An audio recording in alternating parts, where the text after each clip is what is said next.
अल्लाहुम्मा सल्लि व सल्लिम अला सय्यिदिना मुहम्मद व आले मोहम्मद। बिस्मिल्लाहिर्रहमानिर्रहीम। अस्सलाम वालेकुम दोस्तों। लें जी, जिसका इंतज़ार था, यानी जिस तफसीली फ़ैसले का इंतज़ार था जो सुप्रीम कोर्ट से आना था PTI की मखसूस नशिस्तों के लिए, वो फ़ैसला आ गया, फ़ैसला जारी हो गया। जजों ने बिल्कुल उड़ा के रख दिया। उन्होंने ज़िम्मेदार करार दिया है जनाब इलेक्शन कमीशन को, कि इलेक्शन कमीशन ने 8 फरवरी के इलेक्शन भी ठीक नहीं कराए, इसके बाद भी बहुत सारी गलतियां करते रहे हैं, और ये सीटें जो हैं ये खालिस PTI की हैं, ठीक है, और उनको मिलनी चाहिए, उनको देनी है, उन्होंने आर्डर दिया है। ये तो पूरे का पूरा निज़ाम दरम बरम हो गया है। इसके ऊपर तजिया किया है बहुत मशहूर एंकर पर्सन है उसामा गाज़ी साहब। तो आएँ जी, आपको सुनाते हैं उसामा गाज़ी का ये तजिया। बिस्मिल्लाहिर्रहमानिर्रहीम। अस्सलाम वालेकुम।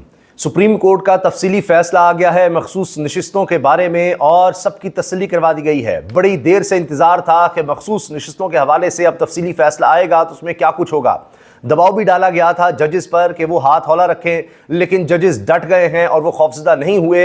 और सुप्रीम कोर्ट के लार्जर बेंच की तरफ से जो फैसला आया था कि मखसूस नशिस्तें तहरीक इंसाफ का हक हैं, तहरीक इंसाफ एक जमात है, इलेक्शन कमीशन ने गलत फैसला दिया कि उनको जमात ही नहीं माना, और मखसूस नशिस्तें तहरीक इंसाफ को दी जाए जो उनका हक बनता है। और जो बंदर बांट की गई थी इनके हक की मखसूस नशिस्तें वो नून लीग, पीपल्स पार्टी, दीगर जमातों में बांट दी गई थी, वो गलत है। इलेक्शन कमीशन का फैसला गलत है। अब इसकी तफसील भी आ गई है। इसमें 2 जजेस जिन्होंने इख्तलाफ किया था, पहले इख्तलाफी नोट, अपना तफसीली नोट जारी कर दिया था, उसको भी आड़े हाथों लिया गया है। इलेक्शन कमीशन को तो उड़ा कर रख दिया गया है कि उसने गैर कानूनी गैर आईनी काम किए। और फरवरी के इलेक्शंस 2024 फरवरी के इलेक्शंस जो सबसे अहम काम था, इलेक्शन कमीशन का काम सिर्फ और सिर्फ इलेक्शंस करवाना है, फ्री एंड फेयर इलेक्शंस करवाना है, उसमें इलेक्शन कमीशन बुरी तरह से नाकाम रहा। ये तफसीली फैसला है फुल कोर्ट का, फुल कोर्ट के 8 जजेस का, और अब हुकूमत इससे भाग नहीं सकती। यह सुप्रीम कोर्ट का फैसला है और इसकी तफसील भी अब आती चली जा रही है। और उसके बाद होश उड़ते जा रहे हैं हुकूमत के। हुकूमत अब परेशान है कि क्या करे। इस तरह की बात भी सोची जा रही है कि क्या अब इन जजेस के खिलाफ रेफरेंस लाएं, कहां जाएं, क्या करें। इलेक्शन कमीशन को वाज़ेह तौर पर कह दिया गया है कि वो साफ शफाफ इंतखाबात करवाने में नाकाम रहा, नाकाम जो उसकी बुनियादी जिम्मेदारी थी। और उसके बाद गलत पर गलत फैसले वो करता रहा। और जो सवालात पूछे जा रहे थे कि जी किस तरह ये तहरीक इंसाफ के हक में फैसला आ गया, ये हो गया, वो हो गया, उसका भी बड़ा तफसील से और तसल्ली बख्श जवाब दिया गया है। सुप्रीम कोर्ट ऑफ पाकिस्तान ने पाकिस्तान तहरीक इंसाफ के मखसूस नशिस्तों से मुतल्लिक केस का तफसीली फैसला जारी किया है। 70 सफ़ात पर मुश्तमिल ये तफसीली फैसला है, और इसमें जनाब कहा गया है कि इलेक्शन कमीशन का 1 मार्च फैसला आइन से मुतसादिम है। 70 सफ़ात पर मुश्तमिल फैसला है। फैसला जस्टिस मंसूर अली शाह ने तहरीर किया है, जो आने वाले चीफ जस्टिस हैं, जिनको रोकने की भरपूर कोशिशें हो रही हैं। सुप्रीम कोर्ट ने मखसूस नशिस्तों से मुतालिक अक्सरियती फैसला उर्दू ज़ुबान में भी जारी करने का हुक्म दे दिया। अहकामात के मुताबिक उर्दू तर्जमे को केस रिकॉर्ड का हिस्सा बनाया जाए और वेबसाइट पर भी अपलोड किया जाए। तफसीली फैसले में बताया गया है कि supreme court Peshawar high court के फैसले को कलअदम करार देती है। इलेक्शन में सबसे बड़ा स्टेक अवाम का होता है। इंतखाबी तनाज़ा बुनियादी तौर पर दीगर सिविल तनाज़ात से मुख्तलिफ होता है। ये समझने की बहुत कोशिश की कि सियासी जमातों के निज़ाम पर मबनी पार्लिमानी जमहूरियत में इतने आज़ाद उम्मीदवार कैसे कामयाब हो सकते हैं।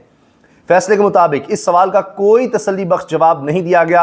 PTI का यह दावा था कि आज़ाद उम्मीदवार भी PTI के उम्मीदवार थे। PTI के मुताबिक वोटर्स ने इनके PTI उम्मीदवार होने की वजह से इन्हें वोट दिया। तहरीरी फैसले में बताया गया है कि इलेक्शन कमीशन के 1 मार्च के फैसले की कोई कानूनी हैसियत ही नहीं, फारिग है इलेक्शन कमीशन। इलेक्शन कमीशन का 1 मार्च का फैसला आइन से मुतसादिम है। कहा गया है फैसले में इलेक्शन कमीशन मुल्क में जमहूरी अमल का ज़ामिन और हुकूमत का चौथा सुतून है। इलेक्शन कमीशन फरवरी 2024 में अपना ये किरदार अदा करने में नाकाम रहा। इलेक्शन कमीशन सुन ले, सिकंदर सुल्तान राजा सुन लें, काजी फाइसा साहब सुन लें, ये हुकूमत सुन ले कि नाकाम रहा इलेक्शन कमीशन फरवरी 2024 में अपना किरदार अदा करने में, नाकाम रहा, नाकाम रहा, नाकाम रहा। फिर जनाब तफसीली फैसले में 8 जजेस ने 2 जजेस के इख्तलाफी नोट पर तहफ़्फ़ुज़ात का इज़हार कर दिया है। जस्टिस अमीनुद्दीन खान और जस्टिस नईम अख्तर अफ़गान ने 12 जुलाई के अक्सरियती फैसले को आइन से मुतसादिम करार दिया था कि ये जी आइन के मुताबिक ही नहीं है और कोई इदारा इसको मानने का पाबंदी नहीं है कि आप आइन ही तोड़ दें, आप सुप्रीम कोर्ट के फैसले ही ना माने, यानी तबाही नारकी है। आपको हक है कि आप सुप्रीम कोर्ट के फैसले पर तनकीद कर सकते हैं, लेकिन यह किसी के पास इख्तियार नहीं है कि वो सुप्रीम कोर्ट के फैसले पर अमल ना करे, क्योंकि इस तरह फिर निज़ाम नहीं चल सकता। कल को कोई भी उठेगा, कहेगा हाँ सुप्रीम कोर्ट का फैसला है, मैं कहता हूँ ये गैर आईनी है, मैं नहीं मानता, चलो कोई भी उठे, पुलिस को भी इख्तियार दे दें, इलेक्शन कमीशन को भी दे दें, हुकूमत को भी दे दें, FIA को भी दे दें, सारे इदारों को दे दें, हर शख्स को दे दें फिर ये इख्तियार कि सुप्रीम कोर्ट तो बराए नाम है, फिर इस मुल्क में ना कोई आइन है, ना कानून है, ना कोई सेपरेशन ऑफ पावर है, ना कोई इदारे हैं कि जिसका जो मर्जी आए वो करेगा। तो पहले ही जो ताकतवर हैं अपनी मर्जी कर रहे हैं, तो सुप्रीम कोर्ट या अदालत तो होती इसलिए कि बैलेंस क्रिएट किया जाए। तो लिहाजा अब अगर सुप्रीम कोर्ट का फैसला आपने नहीं मानना तो फिर तालिबानाइजेशन ही है, फिर तो जनाब मर्जी, जिसकी जो मर्जी वो करता चला जाए। अच्छा, अब जनाब कहा गया है 2 जजेस ने जो इख्तिलाफी नोट दिया था कि जी ये गैर आइनी फैसला है, इस पर कहा गया 2 जजेस के तहफ़्फ़ुज़ात के हवाले से फैसले में बताया गया है कि जिस अंदाज में 2 जजेस ने अक्सरियती फैसले पर इख्तिलाफ का इजहार किया वो मुनासिब नहीं। फैसले के मुताबिक ऐसा लगता है कि 2 जजेस अपनी हुदूद से तजावुज़ कर गए। इन्होंने 80 रिटर्न उम्मीदवारों को इंतबाह दिया और इलेक्शन कमीशन को अक्सरियती हुक्म की तामील ना करने का हुक्म दिया, जो कि इस अदालत के 13 रुकनी फुल कोर्ट बेंच का फैसला था। फुल कोर्ट का फैसला था और 2 जजेस कह रहे हैं फैसला न माने। फुल कोर्ट का जो मेजॉरिटी होती है उसी का फैसला ही फैसला होता है, ये पूरी दुनिया में है। जानबूझकर ये कहा जाता है कि जी ये तो 8 जजेस का, 8 जजेस नहीं, ये फुल कोर्ट का फैसला है और सुप्रीम कोर्ट की फुल कोर्ट, सारी सुप्रीम कोर्ट का ये फैसला है। तो फिर जनाब अब ये 13 रुकनी फुल कोर्ट का फैसला था। ऐसे मुशाहिदात इंसाफ के आला तरीन दायरे की सालमियत को नुकसान पहुंचाते हैं। ऐसा लगता है कि अमल अदालती कार्रवाई में रुकावट डालने की कोशिश है। 70 सफ़ात के तफसीली फैसले में 8 जजेस ने सुप्रीम कोर्ट के 2 जजों की अपने 12 जुलाई के फैसले को गैर आइनी करार देने के रिमार्क्स को सख्त तनकीद का निशाना भी बनाया और कहा कि जस्टिस अमीनुद्दीन और जस्टिस नईम अख्तर अफगान का अमल सुप्रीम कोर्ट के जजेस के मनसब के मुनाफी है। सुप्रीम कोर्ट ने सुन्नी इत्तेहाद कौंसिल की मखसूस नशिस्तों के केस में पेशावर हाई कोर्ट और इलेक्शन कमीशन का फैसला कलदम करार देते हुए पाकिस्तान तहरीक इंसाफ को मखसूस नशिस्तों का हकदार करार दिया था। 9 जुलाई को सुप्रीम कोर्ट ने सुन्नी इत्तेहाद कौंसिल की मखसूस नशिस्तों से मुतल्लिक केस पर फैसला महफूज किया था और उसके बाद ये जब पहले मुख्तसर फैसला आया था और उसके बाद फिर अब ये तफसीली फैसला आ गया है जिसका बड़ा इंतज़ार था और बड़े बड़े प्लान बनाए गए थे, वो अब इसके बाद फारिग हो गए हैं। अच्छा, इसके साथ साथ तफसीली फैसले में तहरीक इंसाफ की इंतखाबी निशानी बल्ला छीनने को इंतखाबी अमल में खराबी की जड़ करार दिया गया। यानी काजी फाइज ईसा का फैसला जो था वो सारी जड़ था तबाही की, बर्बादी की, खराबी की, जो इस मुल्क के पार्लियामानी निज़ाम में की गई, जो इस मुल्क के आइन के साथ किया गया, जो इस मुल्क में जमहूरियत के साथ किया गया, जो इस मुल्क में ये जो निज़ाम है वोट का उसके साथ किया गया। तो कोशिश थी कि इसको तनकीद का निशान लाया जाए, उस पर भी तफसीली फैसले में बात की गई है। सुप्रीम कोर्ट ने मखसूस नशिस्तों के तफसीली फैसले में हुकूमत को एक बार फिर झटका दे दिया है और इलेक्शन कमीशन और रिटर्निंग अफसरान का PTI उम्मीदवारों को आज़ाद करार देना गैर कानूनी और गैर आइनी है, ये तफसीली फैसले में कहा गया है। जो सियासी जमात एक मरतबा रजिस्टर हो जाए, ये बहुत बड़ी बात है, सुप्रीम कोर्ट के तफसीली फैसले में आ गया है, जो सियासी जमात एक मरतबा रजिस्टर हो जाए उससे डी लिस्ट करने का इलेक्शन कमीशन को इख्तियार ही नहीं है। फिर उसको इलेक्शन कमीशन डिलिस्ट नहीं कर सकता जब एक दफ़ा रजिस्टर हो गई। इलेक्शन कमीशन कोई यहाँ पर फ़िरौन बन के बैठे कि जो मर्जी वो करता रहे, जिस मर्जी पार्टी को माने, जिसको ना माने। अब आप देखिए कि पहले बार बार ये कहते हैं तहरीक इंसाफ के लिए इलेक्शन कमीशन अब भी नहीं मान रहा उनके इंटर पार्टी इलेक्शन, तो कोई जी ये तो बिला मुकाबला कैसे हो गए। काजी फाइज साहब ने भी सवाल उठाया था बिला मुकाबला कैसे हो गए। अब अभी अताउर रहमान साहब, मौलाना अताउर रहमान जो मौलाना फजल रहमान साहब के भाई हैं, वो अमीर बने हैं बिला मुकाबला खैबर पख्तूनख्वा JUI के। तो ज़रा इसको भी फिर देख लें ये कैसे बन गए हैं। आए ना ज़रा बिस्मिल्लाह करें, ज़रा चीफ इलेक्शन कमिश्नर भी और काजी फैसल साहब भी इस तरफ भी आएँ, ज़रा उस चीज़ को भी फिर देख लें। इसी तरह अभी नून लीग की तरफ से सारे लोग बिला मुकाबला होते चले गए, बिला मुकाबला होते चले गए। उनके इलेक्शंस पर कोई इतराज़ात नहीं आएंगे और ना आज से पहले आए, उन्होंने भी इलेक्शंस नहीं करवाए थे और उनको कुछ नहीं इस तरह कहा गया। तो ये 2 नंबरियाँ सबको नज़र आ रही हैं कि जो असल में मकसद था वो किस तरह से पूरा करना था। लाख कोशिशों के बावजूद 8 जजेस को नहीं तोड़ा जा सका, उनको नहीं झुकाया जा सका और उनको नहीं डराया जा सका। ये बहुत बड़ी बात है कि ये पाकिस्तान में आइन के लिए और सुप्रीम कोर्ट की आज़ादी के लिए ये जजेस डट गए हैं। बहुत बड़ी बात है, ये आसान काम नहीं है। पता नहीं किस किस तरह के इनके ऊपर प्रेशर्स होंगे, क्या क्या इनके साथ किया जा रहा होगा, कितना कुछ किया गया और क्या कुछ अभी किया जाना है। PTI और उसके उम्मीदवार ने इनकी वजह से भारी नुकसान उठाया कि जिस तरह से इलेक्शन कमीशन ने जो कुछ किया। हम 8 जजेस रिटर्निंग अफसरान और इलेक्शन कमीशन के गैर इक़दामात पर एक दूसरे से मुत्तफिक थे।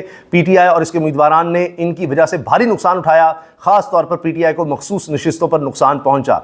ये सब बातें की गई हैं और जनाब इलेक्शन कमीशन इंतखाबी उज़रदारियों के हवाले से बहुत से फैसले करता है, इसलिए वो एक नीम अदालती फोरम है। अगर किसी अदालत से इसका फैसला मुस्तरद होता है तो वो बतौर मुतासरा फरीक अपील दायर नहीं कर सकता। लेकिन इस मामले में हमने देखा कि इलेक्शन कमीशन ने बतौर मुतासरा फरीक अदालत के सामने अपना मुकदमा रखा।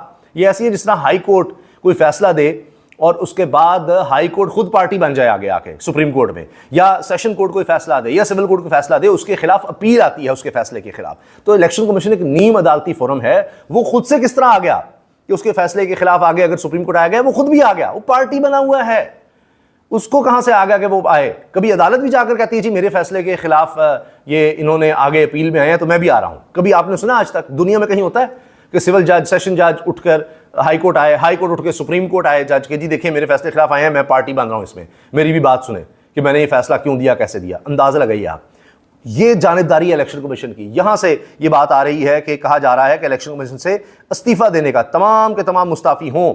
मोतीउल्लाह जान साहब लिखते हैं मखसूस नशिस्तों के केस में 13 रुकनी फुल कोर्ट ने अपने तफसीली फैसले में करार दिया है। देखिए ये अल्फाज देखिए, मोतीउल्लाह जान साहब बड़े साफियों कह रहे हैं 13 रुकनी फुल कोर्ट ने अपने तफसीली फैसले में करार दिया है बतौर एक आईनी इदारा इलेक्शन कमीशन 8 फरवरी 2024 को साफ शफाफ इंतखाबात कराने में नाकाम रहा। चीफ इलेक्शन कमिश्नर और इनके साथी अराकीन को अब अपने ओहदों से फौरी तौर पर मुस्ताफी हो जाना चाहिए आला तरीन अदालत के इस फैसले के बाद। अब ये बात हो रही है कि सब इस्तीफा दें, सब घर जाएं। ये 70 सफ़ात के तफसीली फैसले में 8 जजेस ने सुप्रीम कोर्ट के 2 जजों को अपने 12 जुलाई के फैसले को गैर आईनी करार देने के रिमार्क्स को सख्त तनकीद का निशाना बनाया है और कहा है जस्टिस अमीनुद्दीन और जस्टिस नईम अख्तर अफगान का अमल सुप्रीम कोर्ट के जजेस के मनसब के मुनाफी है। तो कोई लगलिपटी नहीं है, सारे तफसीली फैसले में जनाब ये हर चीज़ खोल कर रख दी गई है। और अब आप देखिएगा इस तफसीली फैसले पर अब बात होती रहेगी क्योंकि इंतहाई जामी और मुफस्सिल फैसला, तमाम तिश्ना पहलुओं का मुद्दलिल जवाब मिला है, कोई कसर बाकी नहीं छोड़ी गई। बाकी अब आएँ बाएँ शाएँ और तसादुम ही है, वरना दस्तूर की मंशा यही है कि फ़ौरन अक्सरियती फैसले पर अमल दरामद को यकीनी बनाया जाए। अजमल जामी कह रहे हैं तफसीली फैसले में इक़्तिबास दौरान समाअत सुन्नी इत्तेहाद कौंसिल के वकील की जानिब से जब वाज़े करने की कोशिश की कि किन हालात में PTI के उम्मीदवारों ने सुन्नी इत्तेहाद कौंसिल में शमूलियत इख्तियार की, तो बेंच के कुछ फाजिल मेंबरान ने वकील को रोकते हुए कहा कि वो सुन्नी इत्तेहाद कौंसिल का केस पेश करें, ना कि PTI का। ये जनाब अब काजी फ़ाइज़ा साहब के बारे में भी ये चार्जशीट है, ये तफसीली फैसला, और इलेक्शन कमीशन के बारे में तो है ही। इसीलिए अब कहा जा रहा है कि सारे मुस्ताफ़ी हों, सब इस्तीफ़ा दें। ये जो इन्होंने इस मुल्क के साथ कर दिया है, पाकिस्तान की तारीख में, पाकिस्तान की पार्लियामानी तारीख में, इलेक्शन की तारीख में इतनी बदयांती कभी नहीं की गई, इतना बड़ा जुर्म कभी नहीं किया गया जो अब किया गया है। और ये तफसीली फैसले से जाहिर भी हो रहा है। अल्लाह हाफिज़।